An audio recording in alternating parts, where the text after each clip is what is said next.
Welcome back to the Morning Juice. I'm your host, Juice. Today we have our guest is Michael. He's going to come in and talk about his road to recovery and plus where he works at now. And with that being said, what's up, Michael?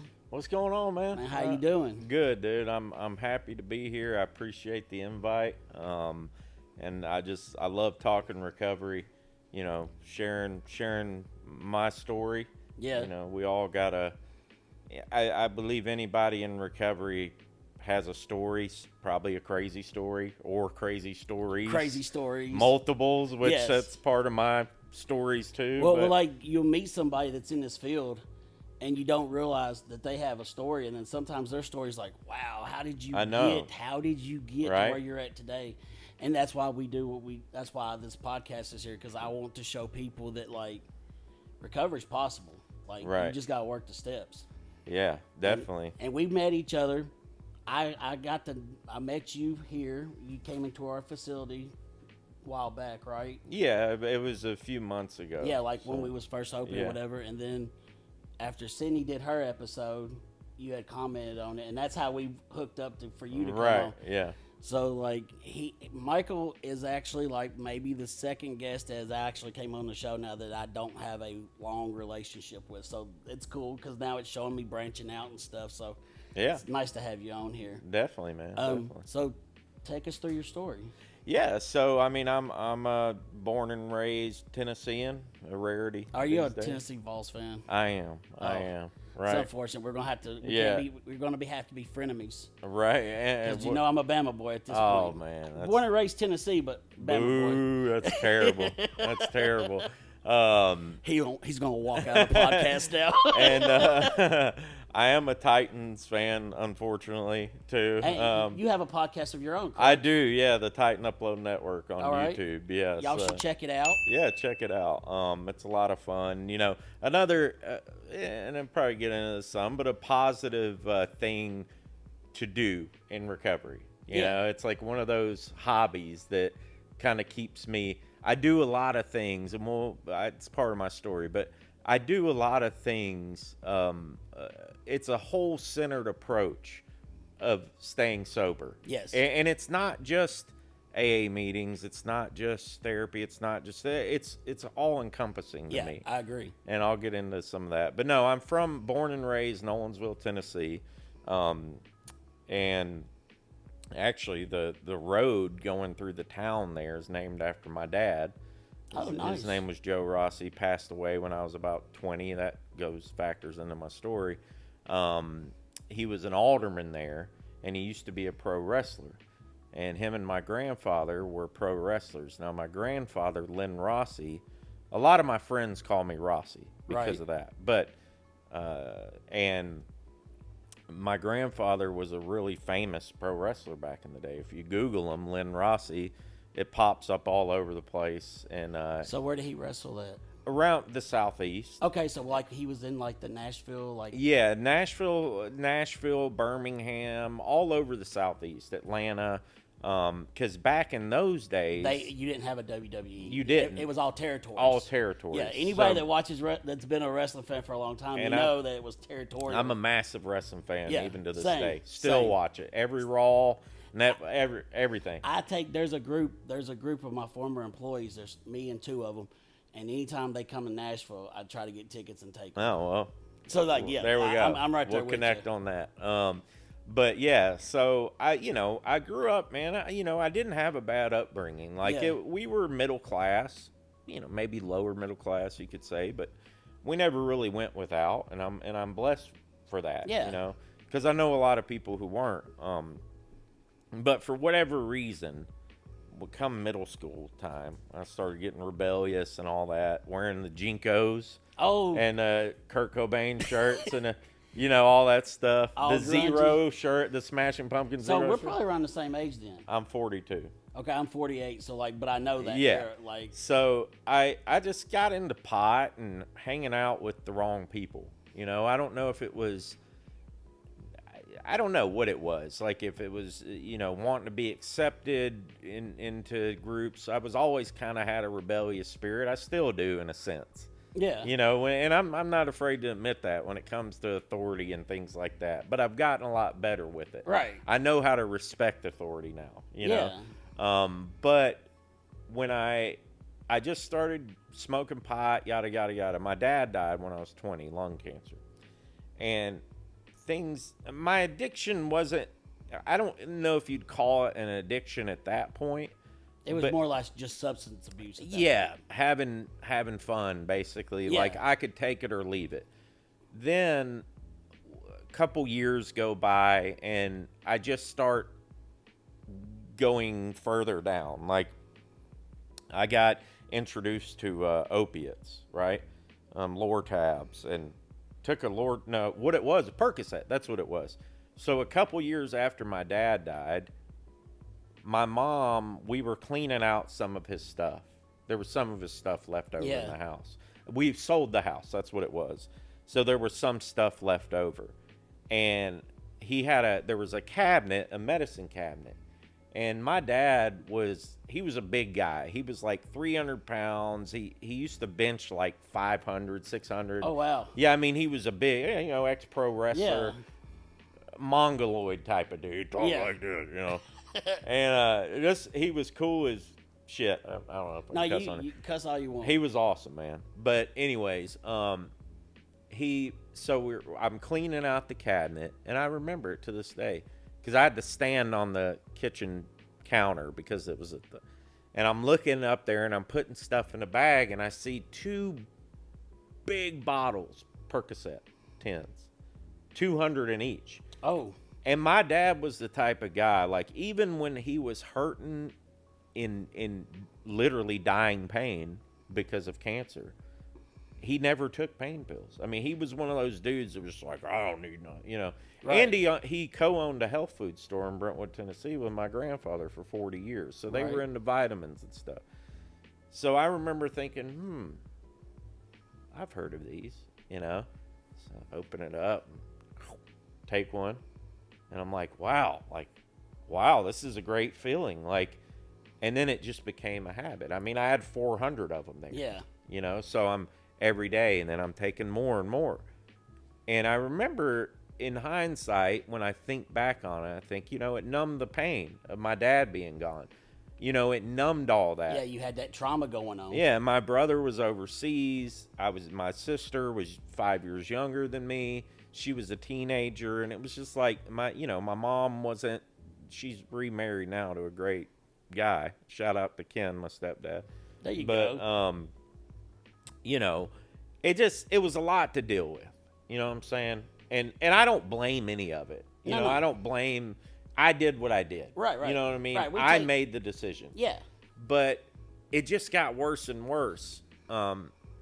Ended up in rehab in an awesome place called Place of Hope in Columbia, Tennessee. If you never heard of him, Mike Coop, he runs the place. It's a grant-funded, free place that people can go to. Beautiful facility. Nice. The guy's he's just a legend in the rehab, substance abuse recovery world.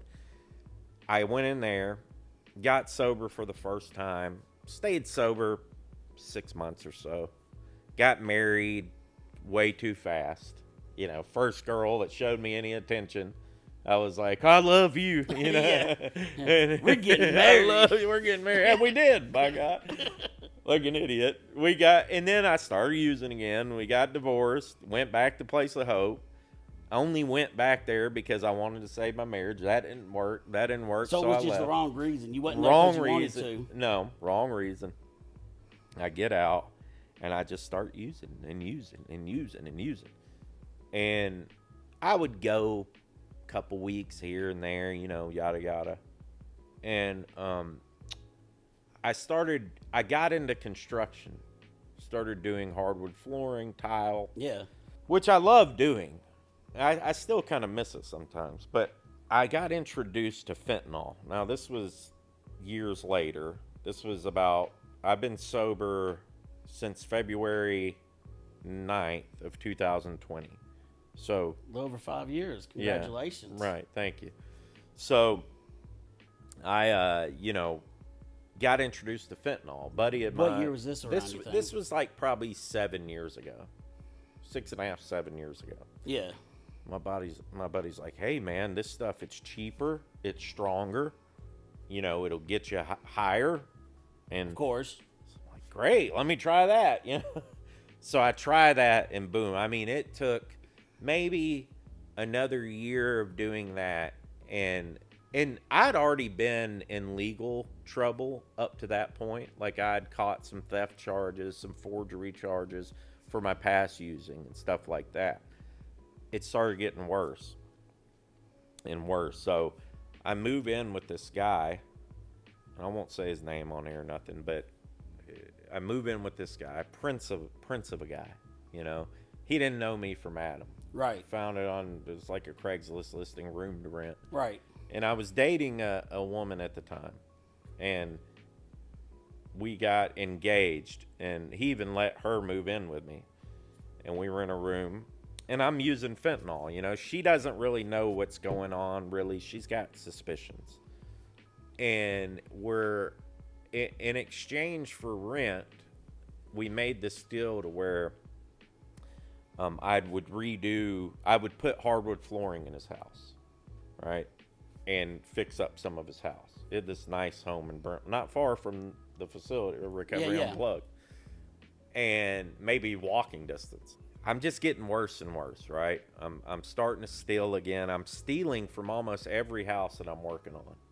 I mean, all these rich houses around. Yeah, because you know, you're like, they're not going. But I'm notice this right. guy. Like I'm taking like smaller items that are kind of, but I'm violating these people's property. Yeah. And their house. You know what I mean? Like I'm, you know, because usually when we'd sand hardwood floors, you know, people would leave because all the dust. So I'm going through these, you know what I mean? It's just, I don't know, man. It's rat behavior.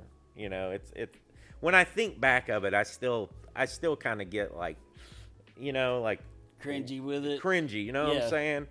I don't beat myself up about it anymore, but it's just, you know what I mean? But that's just the nature of the beast, right? And so I'm doing that. And the guy that I'm living with, we kind of become friends, right? And he's a singer-songwriter. I am too. So we had that in common. We go out to open mics and stuff together. So he had this room upstairs that he had all this music equipment in. I mean, tens of thousands of dollars worth of recording equipment. Racks, EQ, you would have loved it. EQ rack, all this stuff. Recording stuff. I had got to that room to put the hardwood in. I put this plastic drape over all the stuff and put it in the middle. And so he never would go in that room, like, you know, especially when it was like that. Yeah. So I just started stealing all this stuff from him, like $3,000, $5,000 EQ racks, microphones, you know, all types of stuff, man. Just selling them. Yeah. Pawning them. Dude, I mean, just crazy shit, you know. Just to get that next hit. Get the next hit. And I was working full time. Yeah. Making 20-something bucks an hour. And still couldn't maintain. Right. And, you know, and at the time, like, I'm a rational person, right? Like, I was raised right, I would say. Yeah. You know. And I knew what I was doing was wrong. But I would never think about it until I laid my head on the pillow at night. Right. And in the moment, you don't want to be sick. I need that next day's fix. I'm shaking. I'm right. I'm finna throw up. I need. But when I lay my head down on the pillow at night, I felt like the worst piece of shit you could ever walk on earth. I mean, I hated myself. Which fed the addiction more at that point anyway. Right. So I remember one day, and he didn't know any of this was going on. My now ex-wife, she ended up becoming my wife, my second failed marriage. But at the time, she basically said, look, I'm moving to Florida because mom wants me to open up her mom had a hair salon. She was going to do nails out of the hair salon. Right. So she's like, I'll give you 3 months to get your crap together and get down here or we're over, So, of course, I waited till like the 89th day. Yeah, you're like, like 2 months and you're like 29 days. I'm gonna. She gave me 3 months. By God, day 90, I'm gonna check myself in somewhere. So, such an addict personality. So here's what I do, right? I'm on probation, felony probation already. I'm not supposed to leave the state. I've already I've racked up about 10 to 12 felonies at this point. For stealing. Mainly. Stealing, forgeries. And I was on a 8-year. I'd cut out all because if I told the whole story, it'd be here 4 hours. But I was on drug court. I went to East Tennessee for a whole year, prison rehab called Morgan County. Yeah. I was there for 364 days. I've been to a teen challenge for a year. That was the all. Teen challenge, is that the one where you go out in the woods and have to like? No, it's like a Bible boot camp, borderline Christian cult.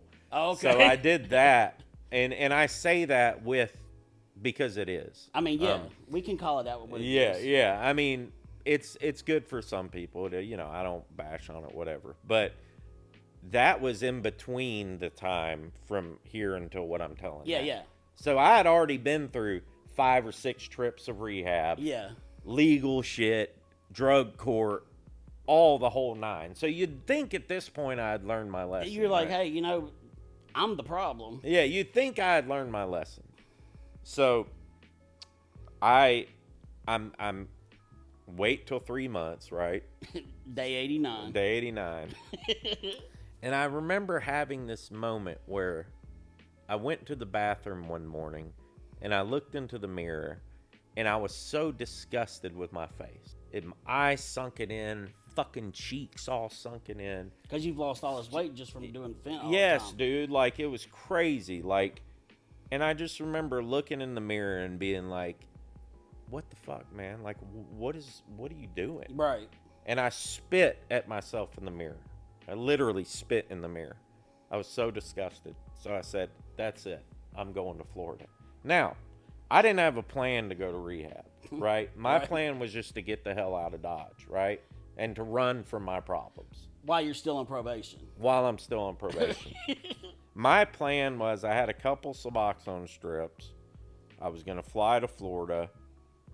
Just, get off the dope, take the Suboxone, and ride off into the sunset. Right.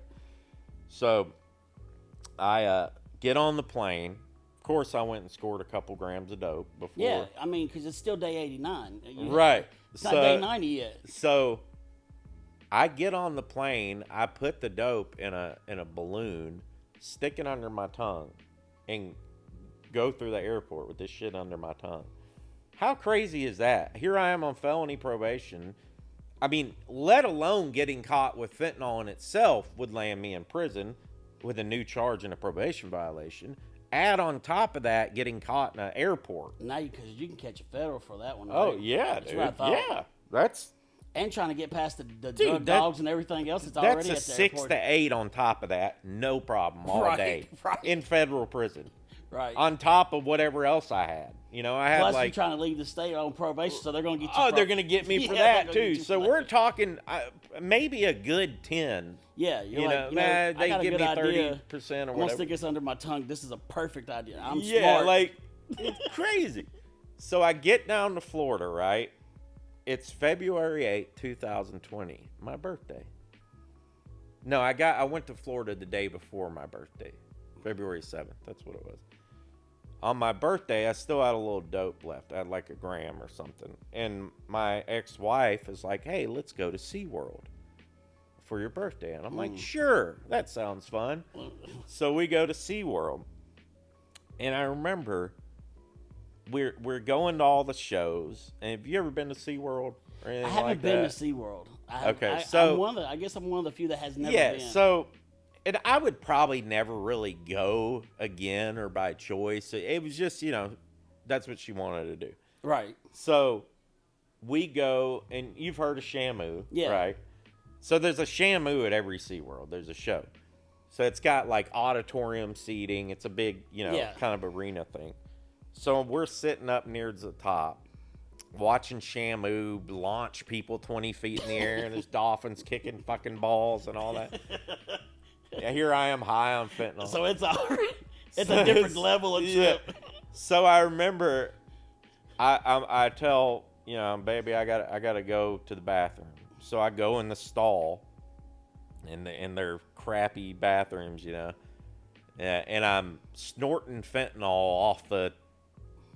In the stall, off like the toilet paper. Yeah, the thing that everybody and their mama has touched. Yeah.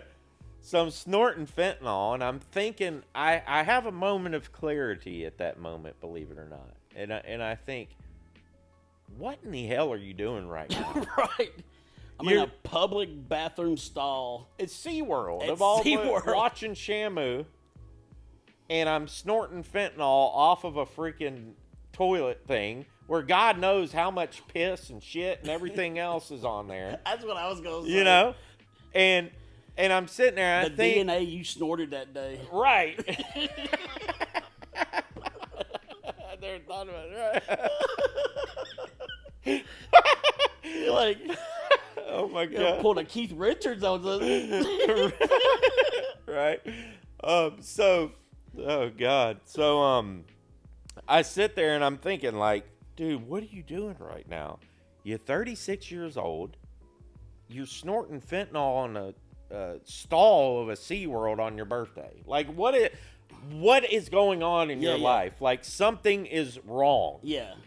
Bad, So I get back up, I go to my seat, and I'm just sitting there, and I remember my ex-wife being like, "You okay?" And I'm like, "Yeah."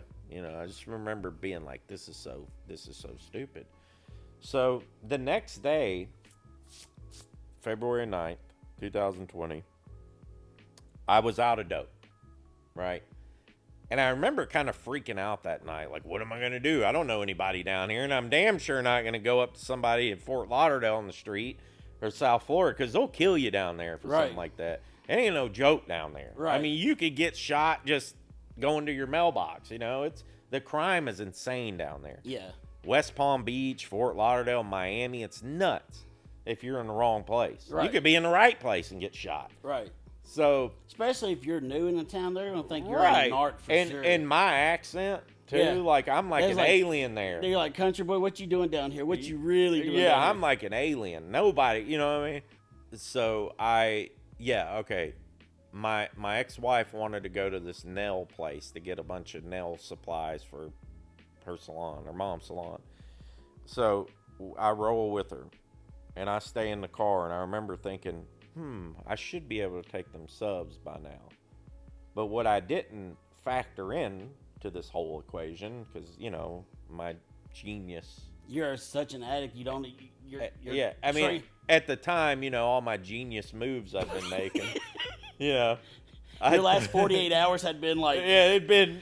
Nothing but a genius move. Stroke of genius, man. You know what I'm saying? And so what I didn't think of was, okay, with Suboxone, you can take it 24 hours after you've done pure heroin or opiates. Yeah. Lortab. That's what it says anyway, so on Google. Right. With fentanyl, it's different. You're supposed to wait 72 hours. Oh. Yeah. But I didn't know that. Right. I'm just thinking, well, it's been about 24 hours. I take the Suboxone. Oh. No shit. It happened within a minute. I was in full-on precip withdrawal, the quickest, the worst, most intense withdrawal. And I've cold turkey a ton on my own. Yeah. Back in the day. Where you'd have those moments in recovery where I'm going to get off it. I'm just going to sit on the couch and tell my partner that I'm sick. Yeah. And I'm going to just bear through it for a few days and right. I'll be all right. I've done that many a times. This was where it looks like you got the flu for about 10 days. Yeah, I remember one time I told my partner I had mono or something, What's wrong? I got mono. Yeah. I got pink eye. Somebody farted on my pillow or something. Yeah.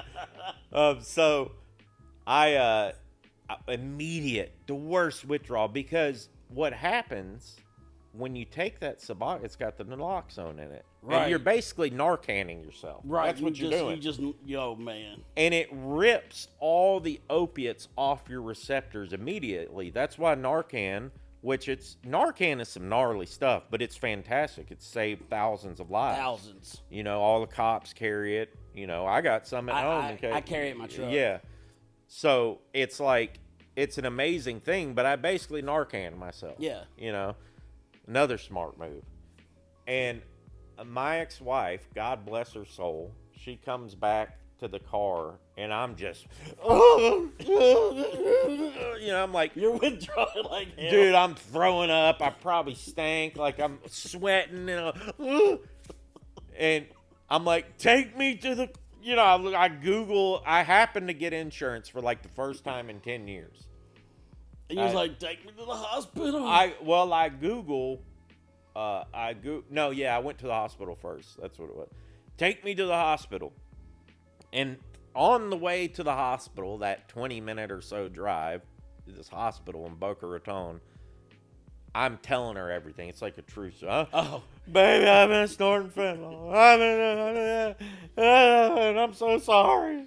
Forgive me. Don't leave me. The old truth serum came out. Dude, like that, dude. I mean, I'm telling her stuff that I shouldn't even be telling her. Like you're just telling, because you feel like you finna die anyway, so you're like, I'm just going to get it all off my chest. So I go to this JFK hospital, and there's a picture of me, actually, on my phone that she had took with my phone. That I actually came across the other day. I was looking through my Google Drive, and it's just me in the hospital bed, and they had me all Ativan'd up, you know, and I wake up 18 hours later, and I'm just like, the hell am I, you know? Yeah, because at this point you probably woke up, didn't even realize where you were at, where you were. Not really. I mean, it was real foggy, you know, but I quickly remembered how shitty I was feeling in the car. You quickly remembered, and Shamu and all. And that's right. I was snorting fentanyl yesterday, watching Shamu. And now I'm in the hospital. I must have overdosed. No, I Narcan myself. Yeah. So, I find this detox, and it was I won't say the name, but it was a detox center in Lake Worth, Florida. It was a terrible place. It was white walls. I mean, it was it was awful. So, but you know, it was the first place I found. They took my insurance. They didn't want any money from me. So I'm like, okay, take me there. So I go there, and about 3 days in, I'm there for about 3 days. And I remember having this dream one night, and I never had a dream since my dad had died 20 years ago or whatever. I never had a dream with my father in it. And I used to pray about I want to see my dad again. Right. Even if it's in a dream, come on, God, send him to me in a dream or something. And never had a dream about my father. And I had a dream about my father that while you're in detox. While I'm in detox. So in the dream, there was a smoking place out back at this detox. And I was still smoking cigarettes then. But there was a door that led to the outside, but you couldn't go out. It was locked. But you could see kind of part of the outside. Because it was kind of the outside was covered with grates, kind of like a jail. Yeah. Like a jail basketball gym. Right. You know what I mean? Yeah. I've been in those too. But, so in the dream, there was the light was beaming through the cracks of this outside door. Right.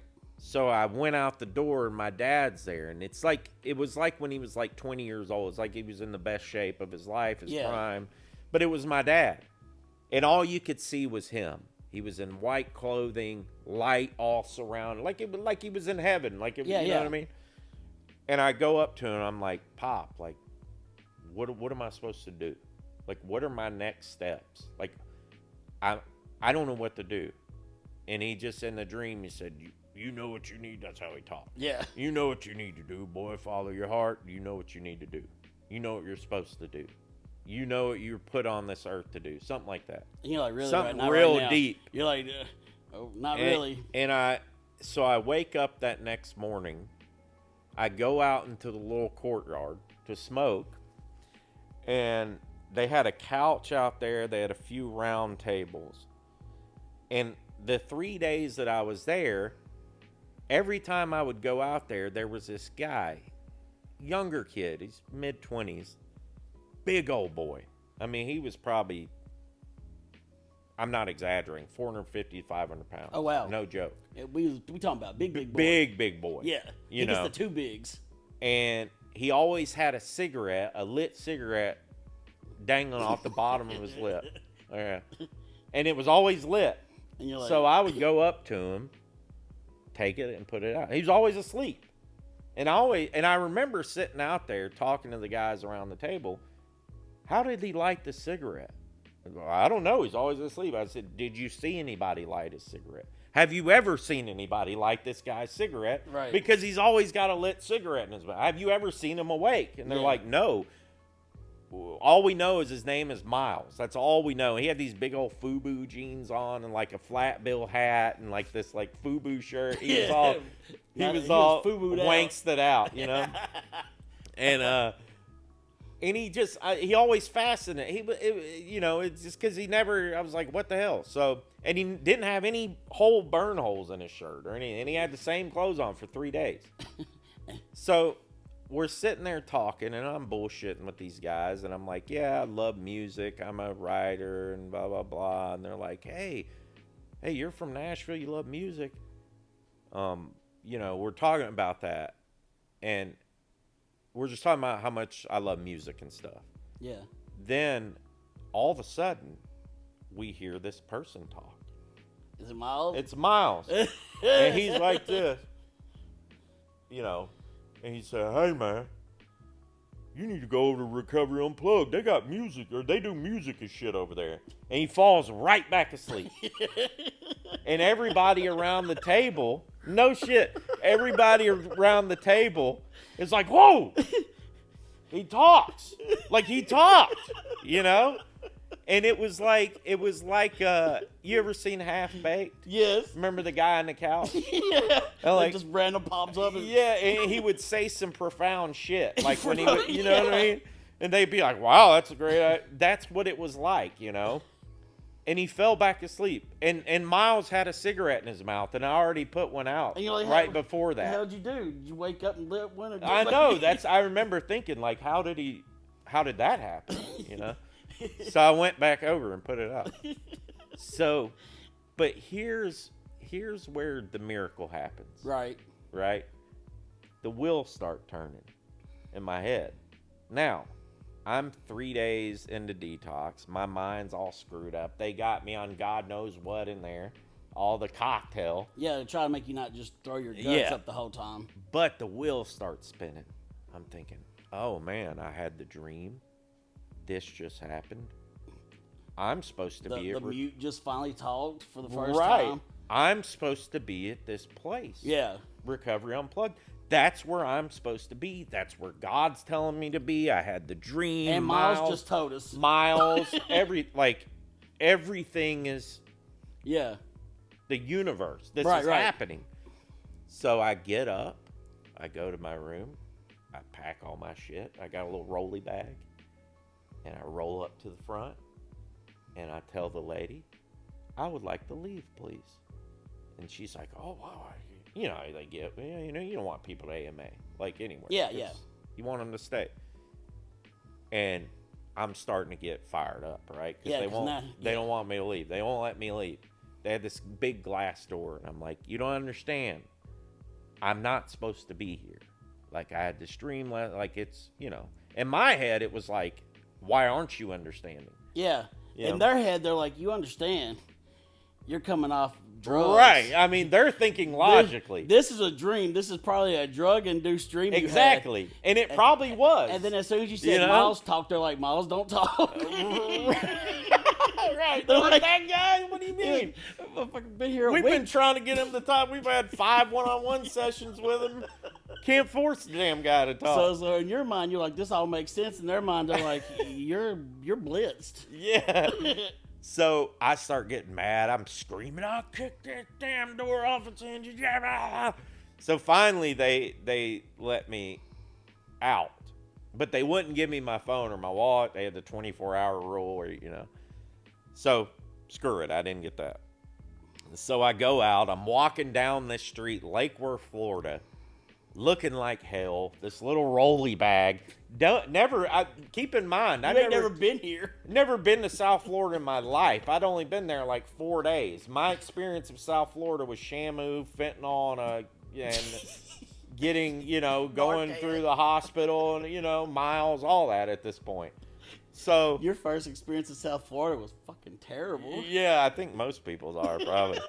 So, shout out South Florida. No, I'm kidding. But I'm rolling down I'm going down the thing, and nobody let me use I go into this gas station, the guy, I'm like, hey, no, you cannot use my phone. And I cuss him out, And so then there's this guy in the gas station bumping some type of rap music. He's got one of those like old Caprices with the 25-inch rim. Oh, the box Caprices. Yeah. Boom, boom, shit. Trunks rattling off. I'm like, hey, dog, can I use your phone? He's like, yeah. He probably would have sold me dope too. But so I went and I called my now ex-wife. That's a whole. I won't probably go into all that. But I called my ex-wife, my now ex-wife. And she's freaking out. So she comes and gets me. I get in the car. Please tell me you tell her the story that Miles told you to go to. Everything. I call my mom. I got my mom. My mom could attest to this. She calls my mom on speaker because she's like trying to get, everybody to talk some sense into me. And I'm like, all I know is I need to go to this place called Recovery Unplugged. I don't know where it is. Let's Google it. Take me there now, because that Miles said this and blah, blah, blah. And, Dad came to me and yada, yada, yada. And this is what I'm supposed to do. And my mom's like, listen to yourself. You're talking crazy. You're out of your mind. And you need to go back to the people from that treatment center were following me down the road, like still trying to get me to go back in. And like the guy, Mike, there was this Jamaican guy that worked there, and he's yelling out, "Come on, man, come on, do." And I'm like, dude, what the hell is happening right now? And seriously, I never heard a Jamaican person in my life. But and he's like yelling at me, like I'm in the car sitting in this gas station, and this guy's like pulled up next to me from the center, like yelling at me. And my ex-wife's like, who the hell is that? I'm like, it's the guy the tech from the center, and he's, come on, boom, the clock. And I'm like, dude, go away. And so I finally convinced them. I call up Recovery Unplugged. I'm sitting in their parking lot in Fort Lauderdale, and I got this terrible policy. I mean, it's like a $9,000 out of pocket. The stay at this other place only ate up a couple grand. So, they're like, well, can you pay the out of pocket? And I'm like, no. I said, I got I looked at my bank account. For some ungodly reason, I had a couple $100 in my bank account. I don't know how. I guess because I'd been sober a couple days. So I'm like, I got $212.32. I can give you that. If you let me in, I'll come in today. I'm right here. I'm already in your parking lot. I'm here. Like, what, it's a win-win, right? You get paid a little bit. I get to, Yeah. And so I remember the admissions rep, which I did admissions for Recovery Unplugged for 3 years. So I know what this poor girl was going through talking to me. I remember. So she was like, I don't know. Like, there's some other places you could go to that would work with you. And I'm sure there were other good places out there. But Miles said it. I'm a musician, God, my dad, all this. So I get on the phone with the admissions rep, or I'm on there, and I said, look, she's kind of pushing back. I said, you don't understand, all right?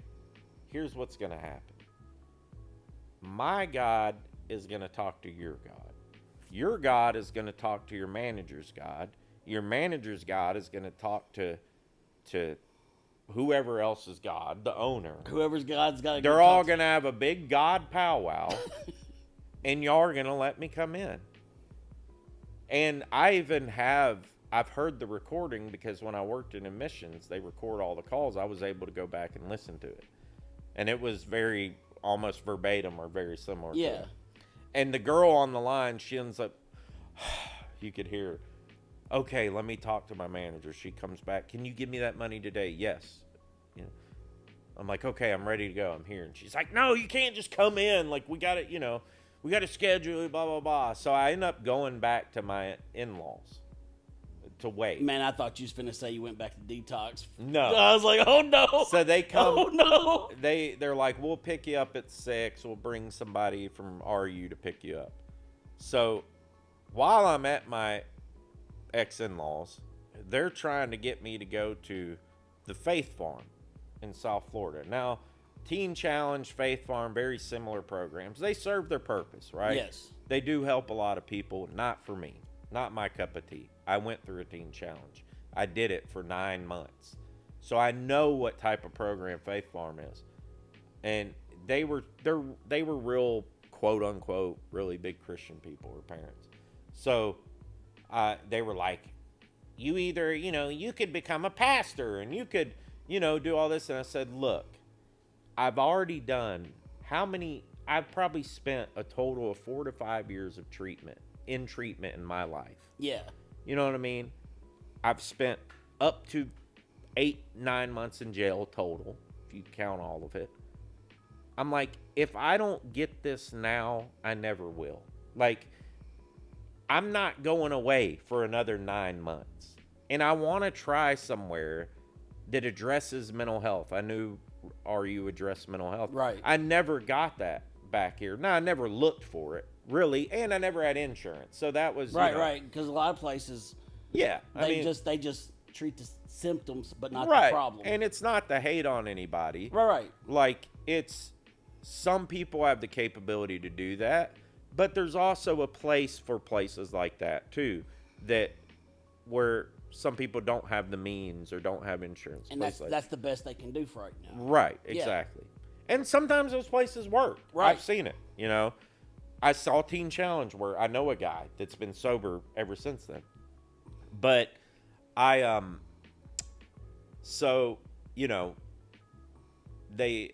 tell my in-laws I'm not going, I don't care. And I think they always kind of resented me for it, Because you didn't fall in line. I didn't fall in line, yeah.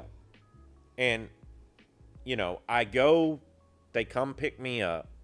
Only did 12 days at Recovery Unplugged. Really? Yeah, I did PHP. My insurance was terrible at the time. It was right when, Obamacare first started, so the insurances weren't that great yet. Yeah. They aren't like it is now. Yeah. You can get really good insurance on the marketplace now. Yeah, you can get... insurance, especially, if you want mental health insurance, my policy is specifically designed around mental health in case I have some sort of episode where I need to go somewhere. Right. I have a very low deductible on my mental health. Right. And I always tell people, too, people who don't have insurance, give the marketplace a call. Try. Yeah, because mine's free. Right. And a lot of people don't know that. They're like, oh, I can't get insurance. I'm like, try. Yeah. They might even hook you up with Medicaid or something. You'd be amazed. Now it doesn't always work out, but... Yeah, there is terrible insurance on there because I had a policy it is. A couple of months ago. Of course there is. It was terrible, but I didn't know what I was looking for. Right.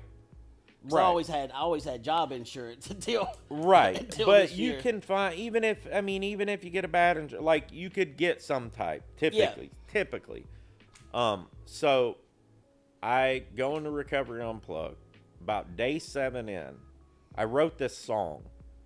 It's I call it the Recovery Lean on Me type of song. Yeah. Recovery Unplugged did a video for me.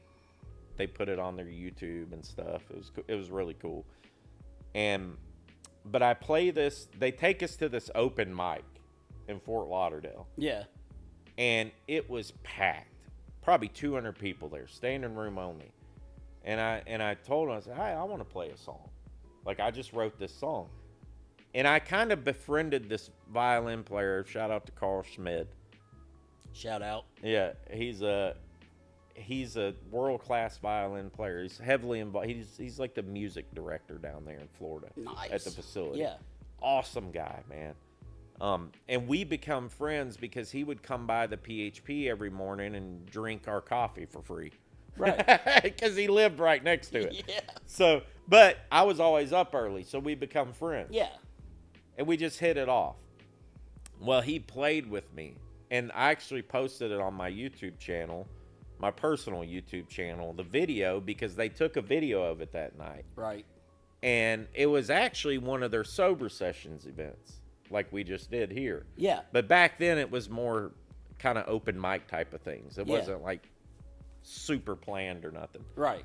And I sung that song, and I'd been in a band before, and I'd played out places. And there's a line in that song. It's, come on everybody, just lean on me. That's the chorus. So it's easy to remember. It's easy. And I'm sitting there, I'm up there playing it, and all of a sudden the whole damn place is singing the song. Ah. Like 200 people. Now I'm like 7-8 days. I'm like maybe 9 days clean. And I have this moment, and you could even see it in the video. You can almost see the transformation where I get it. I get it. Where the light. You asked me before, and I've been rambling, and it's probably been going too long. No, you're good.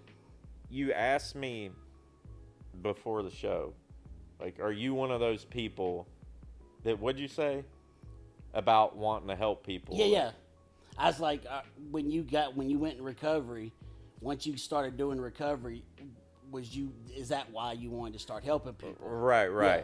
And I was, even before I got sober, I was like, man, I want to help people. Yeah. But I can't because I was so messed up. Right. But I always wanted to. I'd get a few weeks of being sober, and I had these dreams of like, man, maybe I could be a counselor one day, or maybe I could just help somebody in some capacity in recovery. Like, I see all these people working in centers that used to be addicts and helping people and all this stuff. You know what I mean? Yeah.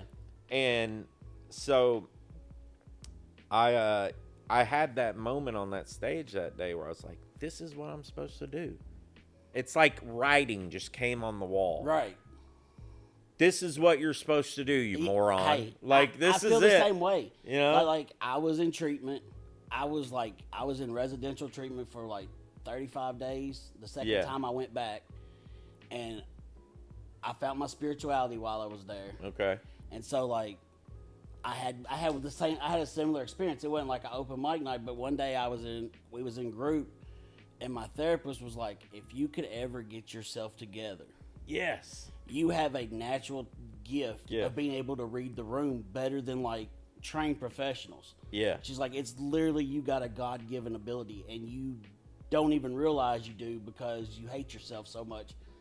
And so like, when she said that, because she was like, if you ever get yourself together, you don't even know the amount of lives you could change.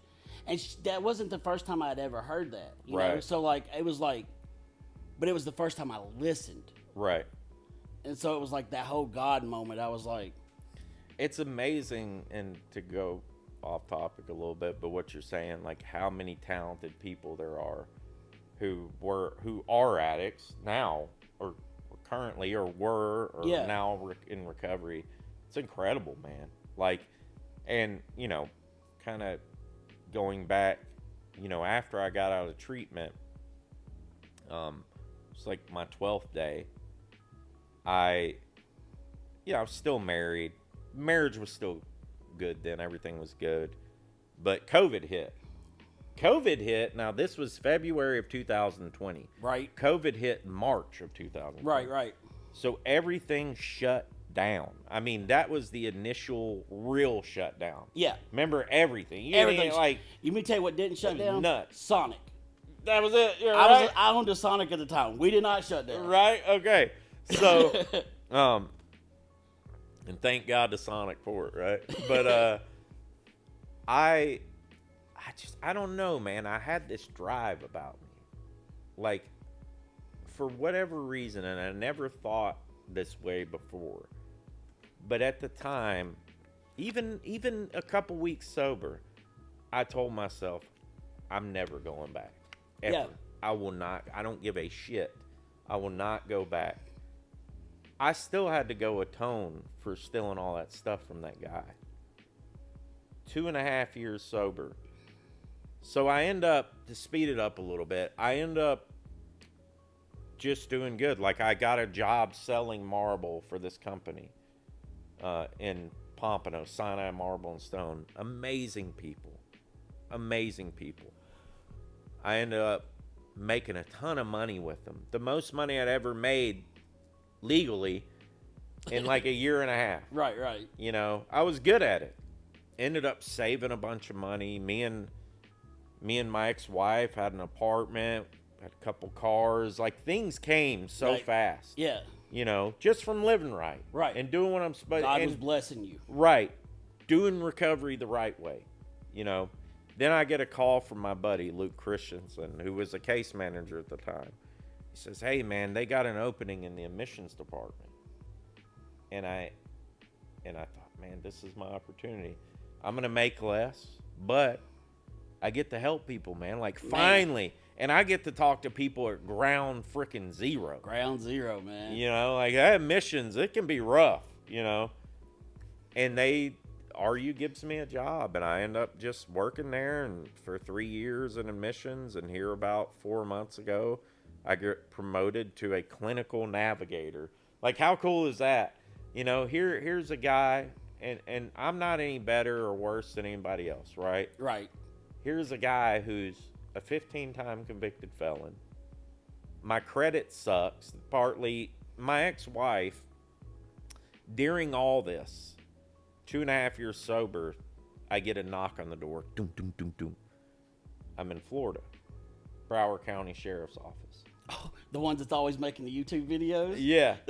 Oh, yeah. No, that's in Orlando. Oh, I love that guy. But I love those guys. I wish it was that guy. But no, Fort Lauderdale. So I look out the peephole. I'm like, what the hell? Because there was a crackhead neighbor upstairs, and he was always getting in trouble. So I thought it was, wrong apartment. Wrong apartment by accident. So they're like, are you Michael Rositano? That was butcher my name. Like, Rositano? Who's asking? You know, so can you get your ID? So I closed the door. I thought about running because I was like, you know, they're not going to kick in the door. I don't know if they have a entry warrant. Yeah. You know, because usually they got to go get like an entry warrant. Yeah. So I thought that would give me, you know, some time to get out of here. But I didn't.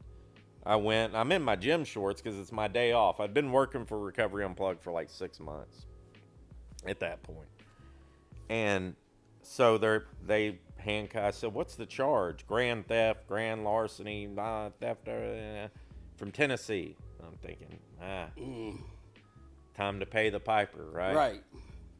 And I wasn't shocked. I'd even tried, you know, I contacted the guy and apologized and tried to grovel and man, please don't press criminal charges. Let's do this in a civil way. If you want to sue me, like, let me do everything I can to pay. You know, I don't blame the guy. It is what it is, right? Yeah. Like, if he's watching now, you know what I mean? Like, no hard feelings. Like, you know what I'm saying? Like, I deserved everything that I got. Right. Right. And I'm sitting in Broward County, and I can't get out because I don't have a charge in Florida. My charge is in Tennessee. There's no bond. So they got to come get you. They got to come get me. They got 45 days to get you, or they let you go, right? That's the law. So, of course, they wait till, like, the 44th day, like I did the 89th day. Right. You know? Which, and I feel all this stuff is like karma. So, they call me down to the front, and during this time, like, I'm going through hell with my ex-wife. Like, I'm going through a lot of, I mean, it was pretty rough. Like, and Broward County Jail is pretty rough too. Like, it's like, man, here I am, 2.5 years sober. I'm living life right. I'm doing, and look at this shit, man. Like, this is insane. But I knew, like, it's like, hey, man, you did what you did. It's your own fault. Like, and you know, my boss, Erica, who's the admissions director in Fort Lauderdale, that woman, man, put money on the phone every day to talk to me, you know. They never once batted an eye. Never once said, we're going to fire you. She put in all my PTO time while I was in there, so I'd get a check. Like, I mean, it gives me chills thinking about. That just gave me chills, actually. Dude, how much the love and support from that place and the recovery community. That's what I tell people all the time. Dude, like, no church, no anything have I ever felt that from. Right. You know what I'm saying? And they kept my job on. I go down to they call me down. I'm in the jail. And there's this big old country cop. I knew it immediately. You're like, yep, you from Tennessee. Hey. Hey, boy. You ready to go? And I'm like, my people. You know? My family. I'm like, and he said, you mind if we go on a plane? I said, hell yeah, let's get the hell out of here. Yeah, I don't want to fly. I don't want to drive with you in a The paddy wagon would have been terrible. I've heard horror stories. Yeah. People are telling me, I mean, it takes 2 weeks. They stop at all these jails. You can't, it's crazy. So here I am walking through the airport, shackles, chains on my leg, like I'm a murderer, I mean, it was crazy. You should have growled at people as they walked. Yeah. And like, arr. And I think, just mark it off the bucket list, Yeah. right? I mean, what an experience. I'm walking through clanking, and I get back to Nashville. I bond out in 4 hours. Here's the crazy part, and this kind of sums it up in a nutshell, the whole ex-wife thing. I get out. I'm walking down Broadway at 8 in the morning. The only time there's nobody there? 6:30 in the morning. No, I mean, it was like a weekday. Yeah. 6:30 in the morning. All I have is my gym shorts on and a t-shirt and flip-flops because when I got arrested, everything I own is in Florida. All I have is what I have on my back. Right. And my, shorts.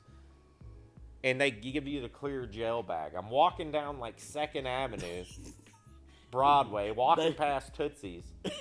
There's all these cars going by, and I hadn't, I have this skin condition. It's like psoriasis, seborrhea. Like, if I don't take care of it, my skin breaks out. Right. Like, real red.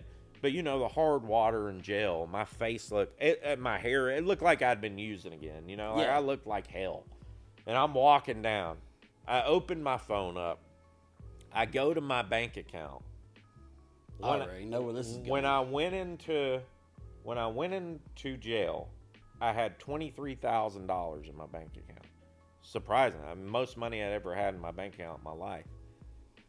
I pull up my bank account. There's like $200 left. And what's crazy and why I remember that number so much too is because it was about the same number I had when I got into treatment and Recovery Unplugged, which was kind of crazy. Yeah. And I called my ex-wife. Well, during that whole time while I was in jail, she was stealing money from us. She sold one of our cars, moved out of our apartment, thrown all my crap. Her family, my in-laws were devising this crazy. I know, like 2 sides to every story. No, there's one side to the story, and it's the truth. So not only am I dealing with that, with the whole legal situation. Right. And during the time you're in jail, they're sitting here like just... Oh, dude, and it's a God's honest truth, man. God's honest truth. And it was crazy, man. It was nuts. And come to find out all this other stuff, she was telling my, trying to call Erica, my boss, saying that people were coming to my house at 2 in the morning looking for me, wanting money. It was insane. Just the total asinine, not true. I was a prince of a husband. I'm not sitting there, nobody's perfect, but I treated that woman like a queen, man. Right. Worked my butt off.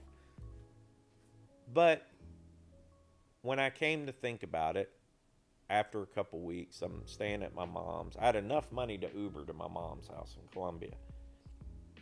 And I just thought, you know what, man, it is what it is, right? Like, I look at it as karma. All that money I took from people, like, who cares, man? You know what I'm saying? Who cares? Right. Money can be earned. Money can be gained back. Like, it's not whatever. It's not worth my recovery. It's not. Right.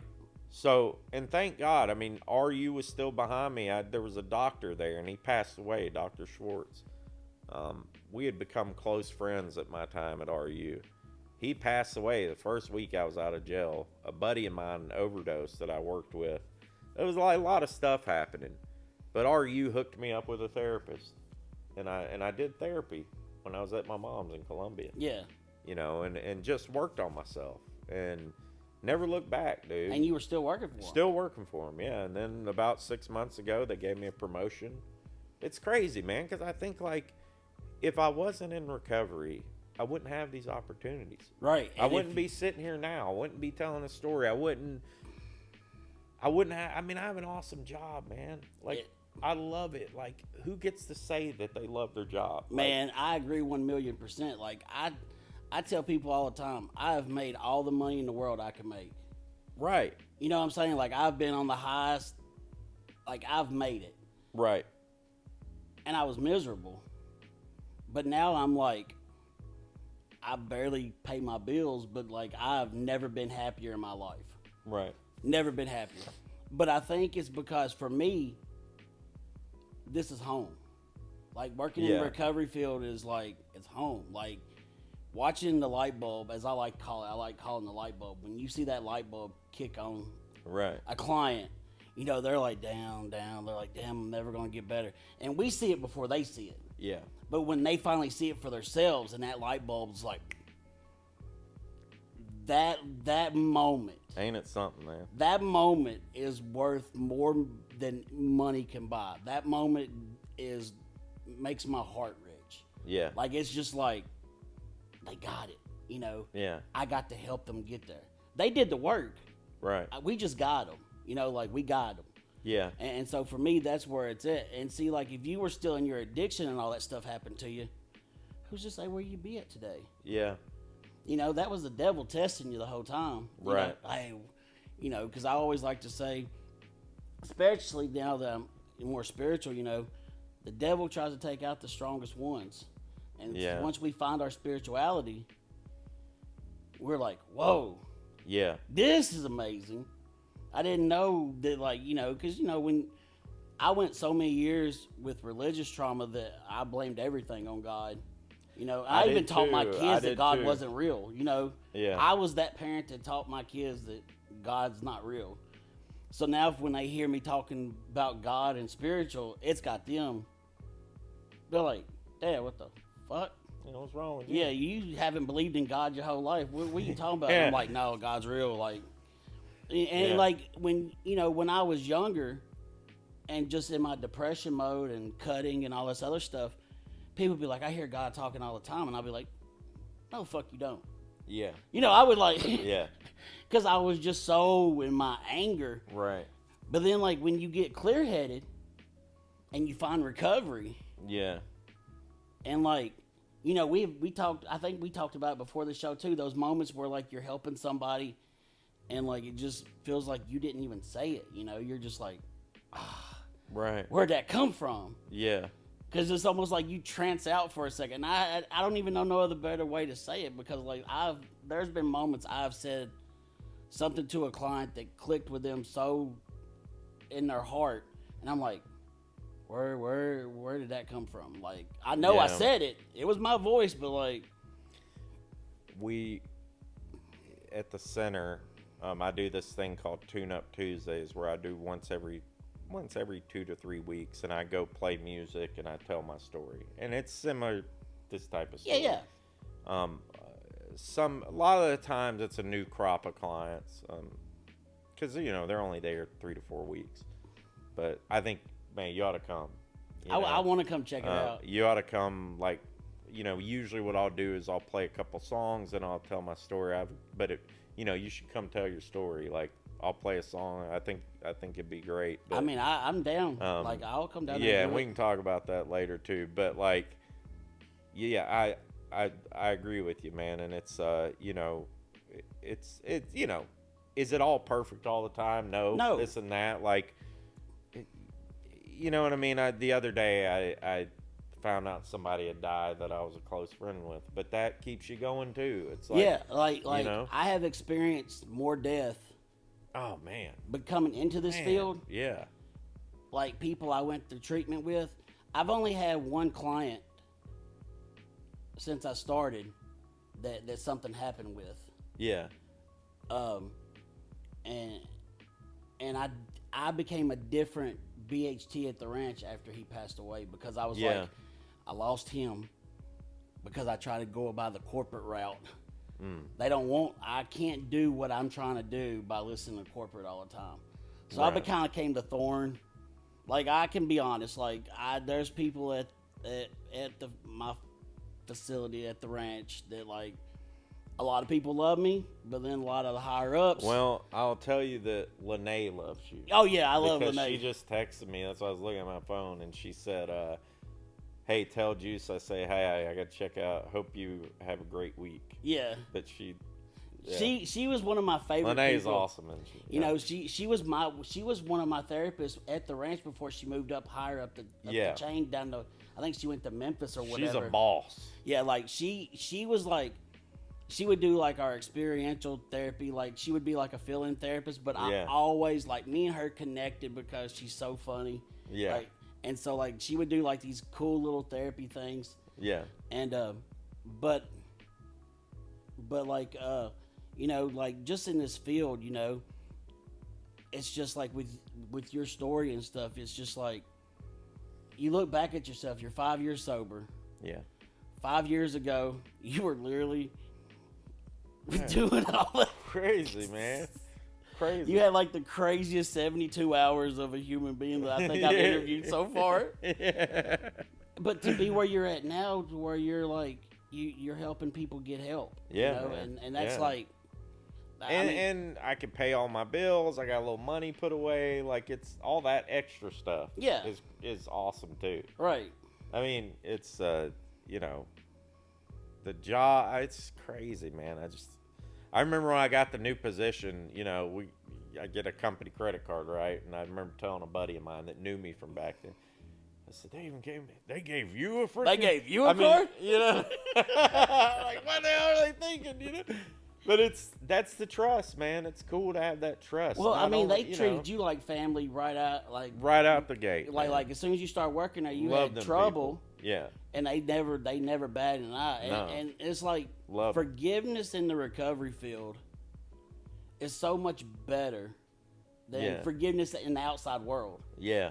Like you know, we don't judge on past transgressions that came back to get you. Yeah. Like that was from your past. That wasn't from your present. You know what I'm saying? So like, I'm not gonna hold that. You can't hold that against somebody. Man, I always say if the normal people, quote unquote normal people in the world, all went through some type of recovery program, this world would be a lot better place. I say. That's what I always say. I think it everybody might not could be use, as many people bombing each other and all that type of stuff. I've always said since I got into this field, place. If everybody could do a 2-week course, there you go. Yeah, to realize that they really ain't normal. There's no such thing as a normal person. Right. Everybody got trauma. Right. It's just some of it hide it way better than the others. You know, of course, the ones that get recovery, we couldn't hide it. we were out there seeing how far we could stretch shit. But like, you know, the ones that are considered normal, you know, they got their own shit. They haven't got to the point where they need recovery yet. Right. So, as we're winding down to the end of the show, with everything you've been through, I kind of wish we knew where Miles was at today, just because I would like to. I've tried to actually. He came across when I was an admissions rep. He came across the mission somehow. We need to find Miles. And I called him, and he didn't answer. Like once I saw his file, so another rep was working with him, but I found out it was him somehow. I can't remember, and I've called him probably like 10 times, and I would text them but never heard nothing. I don't know. I hope he's okay. Yeah, we hope Miles is okay. First of all, we want Miles to be okay. Second of all, Miles, if you ever watch this show, and you want to come on here and tell us how you lit that cigarette while you were asleep, we'll bring Michael back. We'll have a big reunion. God, I'd love to see him one day, you know. We pray that you're doing well. Like, first and foremost, I pray that you're doing well. You know, I would hug him.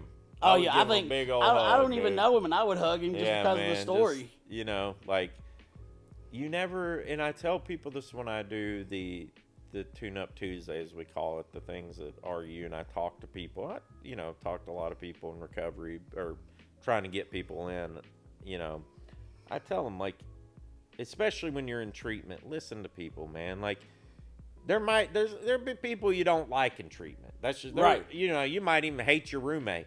Right. You know, you might want to just go over there and just kick elbow him in the drop middle him of the right night, when they're you know? asleep. Yeah. But listen to people, man, because you never know when somebody says that one thing, man. Because a lot of recovery is about community, right? Look, I got a funny story for you.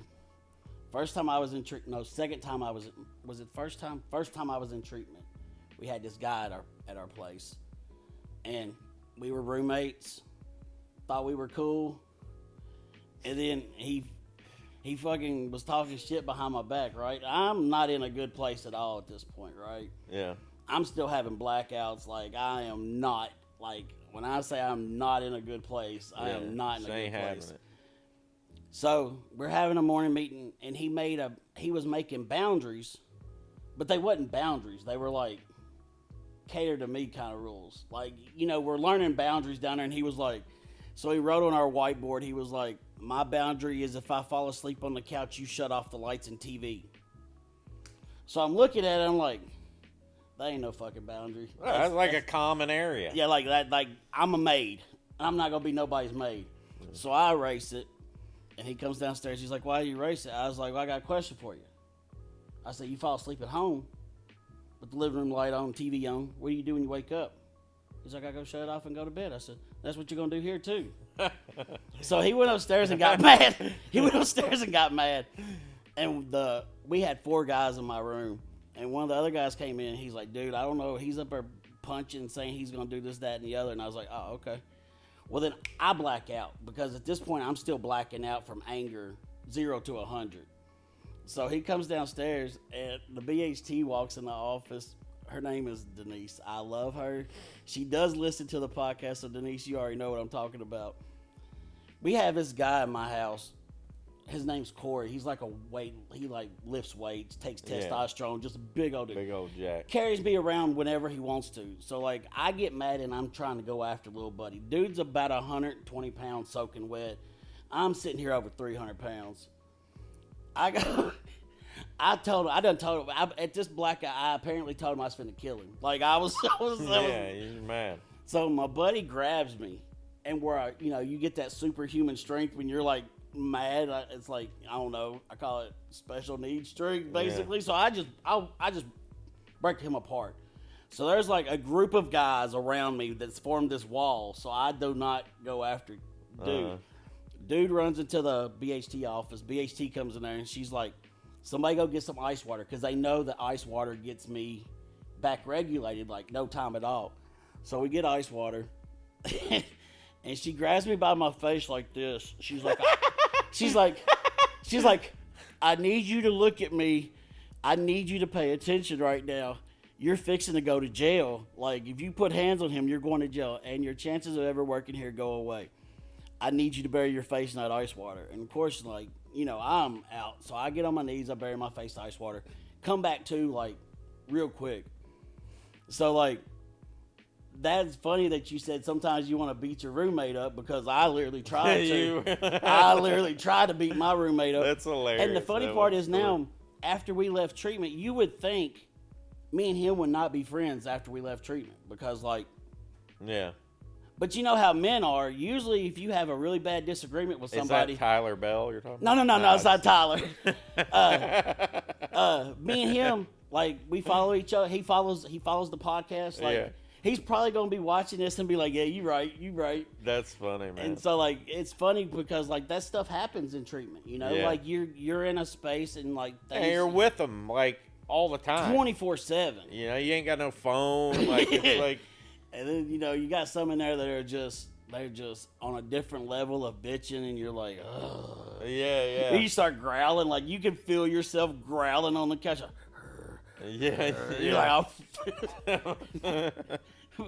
As we wind down today, though, if somebody's looking for help, and like, you could give one piece of advice to somebody that's just sitting out there thinking they're suffering by themselves.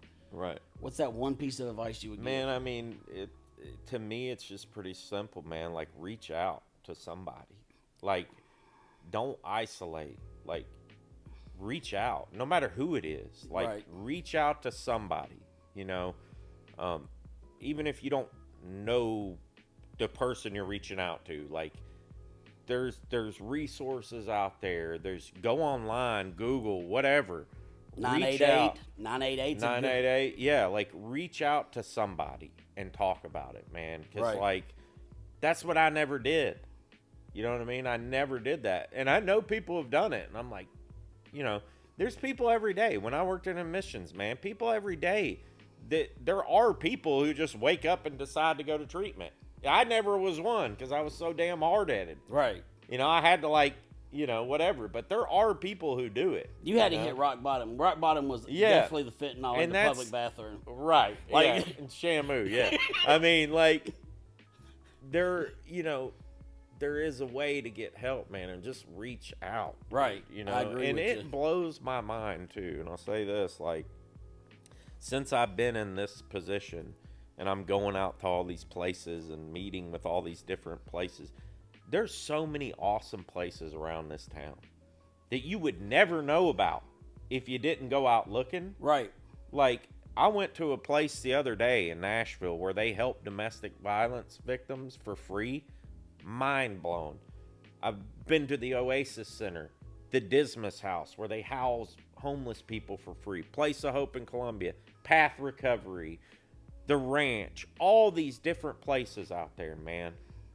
Everywhere. This town is a resource. Like Nashville, I will say, and that's not being biased, it's just looking at statistics, and statistics show Nashville is one of the best places to come to for recovery. Yeah, I mean, there's everywhere. And there's meetings, like the 202 house has meetings pretty much as early as you wake up. To meeting houses everywhere. Damn midnight, basically. You know, like, and that's what I tell everybody. Everybody calls Nashville the second Las Vegas. They call us Nash Vegas for all partying and stuff, but they don't realize that Nashville as a whole has one of the best recovery places in the country. Yeah, and the meetings, there's like, and you don't, I mean, I've seen a lot of people get sober through AA, NA. Like, it's not, you know, I mean, it just depends on what type of level you're at. You don't necessarily have to go to treatment. I mean, there's different ways of doing it. Right, because you got mild, moderate, and severe. So, like, if you're on the mild side,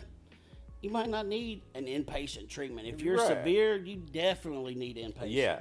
I mean, and there's so many resources. I mean, I've come across them this last 4 months doing this, and it just blows my mind. I'm like, wow, y'all exist? Like, it just mind-blowing. I will say, I think the recovery places in our area, you know, we're new at it here at Path. Right. But, like, I feel like, and we're starting to plug in with everybody.